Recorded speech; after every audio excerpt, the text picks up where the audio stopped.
Hello everyone, আসসালামু আলাইকুম। সকলে কেমন আছেন? আজকে সকালে ঘুম থেকে উঠে চলে এসেছি রান্নাঘরে নাস্তা বানানোর জন্য। শীতের সকালে রাব দিয়ে খোলার পিঠা খাওয়ার মজাই আলাদা। আমার বাচ্চারা খোলার পিঠা রাব দিয়ে খেতে বেশি পছন্দ করে, তাই রান্নাঘরে চলে এসেছি খোলার পিঠা বানানোর জন্য।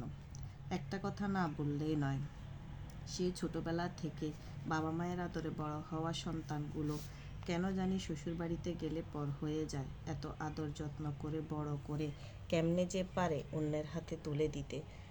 আমি এটা চিন্তা করলে চোখে পানি চলে আসে। আজকে সকালে উঠতে একটু লেট হয়ে গেছে। বাই দ্য ওয়ে, আজকে ওয়েদারটা অনেক সুন্দর। এই ওয়েদারটা আমার কাছে অনেক ভালো লাগে। মাঝে এই ওয়েদারটাতে অনেক খারাপও লাগে। নিজের প্রিয় মানুষগুলোর কথা একটু বেশি মনে পড়ে। আচ্ছা যাই হোক, আমি নাস্তা বানাই আমার বাচ্চাদের ও আমার মাকে খেতে দিয়ে দিছি। তাদের খাওয়া শেষে আমিও খেয়ে নিলাম। আর কি, প্রতিদিন যে কাজ, সকালে উঠা, নাস্তা বানানো, বাচ্চাদের খাওয়ানো, নিজে খাওয়া, বাসন মাজা, বিছানা ঠিক করা, ঘর পরিষ্কার করা, করে রান্না করা, খাওয়া, এগুলাই তো প্রতিদিন। বাচ্চাদের পড়াশোনা, বাচ্চাদের দেখাশোনা, তারা যাতে সবসময় সুস্থ থাকে, ভালো থাকে, এগুলার কথা চিন্তা করতে করতে নিজের কথা ভাবার সময়ও থাকে না। যাই হোক, আমি আজকে কি কি রান্না করব সেগুলো অফ ক্যামেরাতে রেডি করে নিয়েছি। আজকে বাসাতে আমি, আমার বাচ্চারাও ও আমার মা ছাড়া আর কেউ নেই।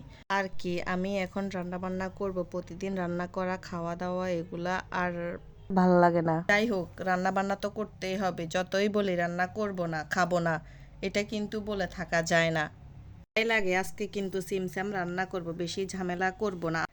আমি আমার বাসায় শুধু আমার বাচ্চাদের ও আমার মাকে নিয়ে থাকি। আমার বাচ্চারা তেমন খাওয়া দাওয়া করতে চায় না, শুধু আমি আর আমার মাই খাবো।